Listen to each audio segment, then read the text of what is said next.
Hi, hello, welcome back to another Onkruid video. Welcome back to another Noita daily run attempt. Back in this devilishly delightful roguelike that is also beating the devil out of me. This time though, I watched a 1 hour long beginner's guide to Noita. I didn't learn all that much about the different zones, different enemies, the different surroundings, but I feel more competent, definitely. Because that tutorial was basically an hour-long tutorial about how wands work. And I have a way better understanding of that now. So I will be able to tinker with wands in a better way, hopefully. I also finally know now what the trigger spell does. It means that it procs a new spell whenever you hit a wall or an enemy.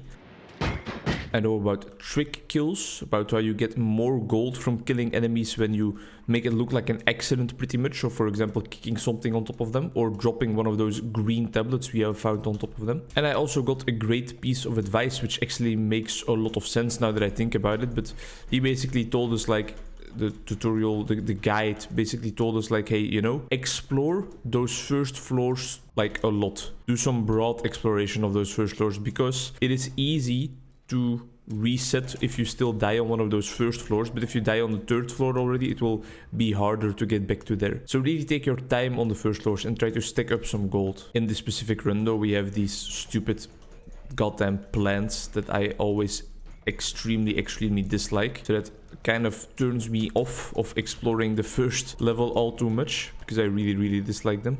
Oh, here's the other side of the mountain. I've never seen that before. What I think I am gonna do is try to teleport myself a little bit. Alright, note, don't ever touch the green rocks because they deal a hell of a lot of damage. I'm just gonna try and teleport myself somewhere else. In the middle of some enemies. Not the best thing to happen to me. I have 1 health left, so I guess let's teleport again and hope for the best. That is the best. Oh my god.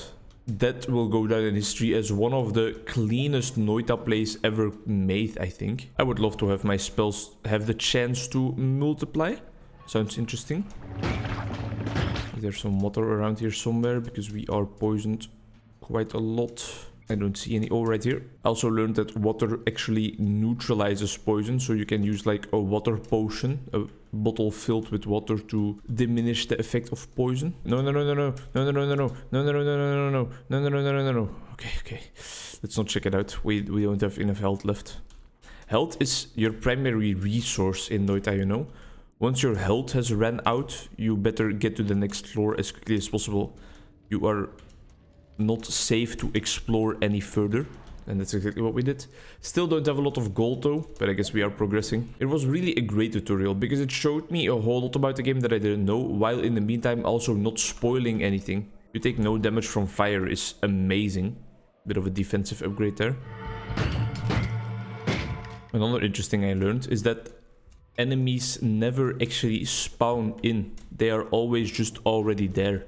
So even when sometimes it feels like an enemy spawns on top of your head, it actually was there already. And you just discovered it by moving a bit further. Return.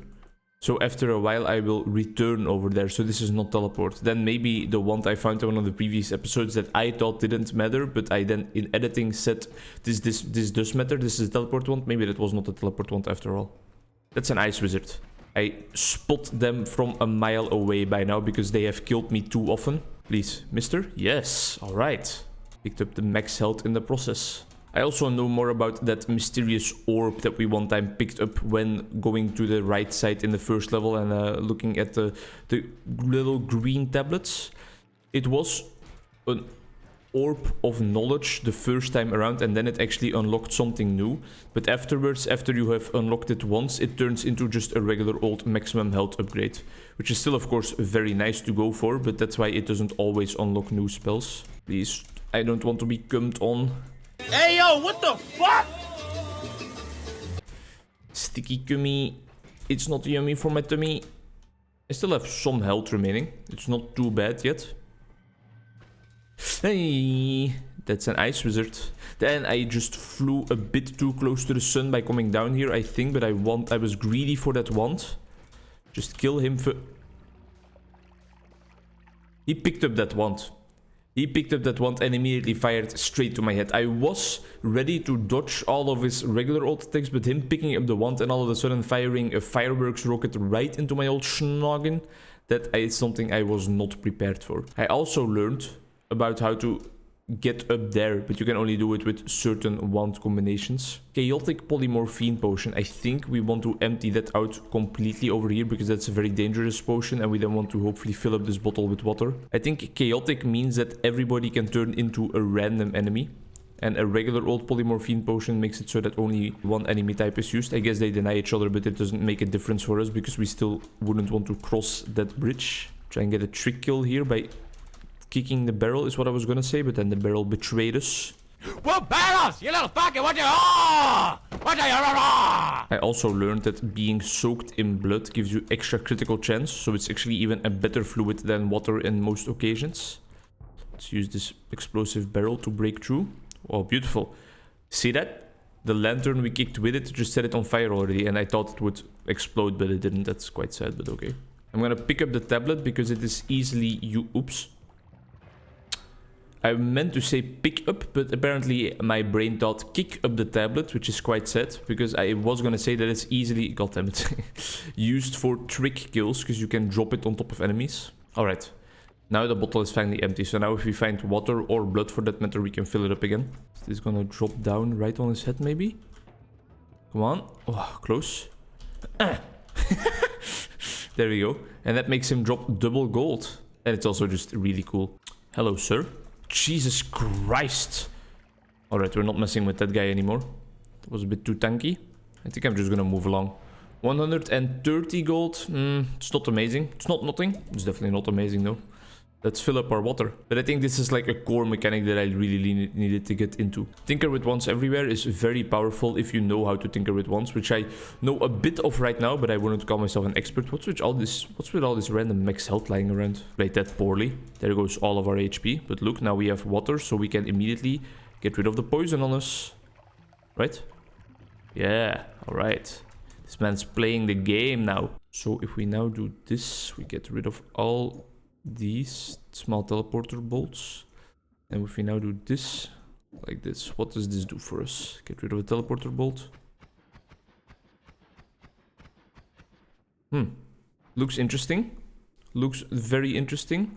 If we just remove it, because it's a shuffle wand, it will just always choose one of the two abilities. But if we do it like this, the timer will kick into effect, which means that it will, right? I think it will.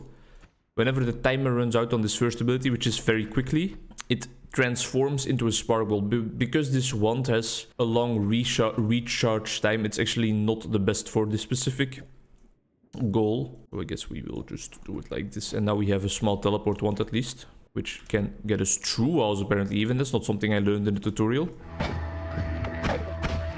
We really just don't have enough damage. We need like a better wand or better spells. Let's try and get a trick kill in there. Beautiful. If we would have been able to shoot that barrel right when it was falling down on top of this guy's head, we would have been in the money. Oh, we have 6 health left. If you don't know, 6 health, that's not a lot. We have to really get out of here as quickly as possible.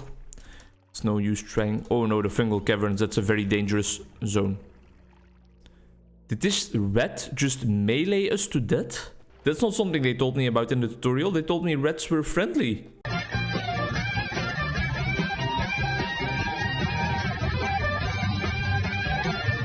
Thank you very much for watching. Still making very much progress though. And I feel like we're a better Noita player. See you in the next one. Bye-bye.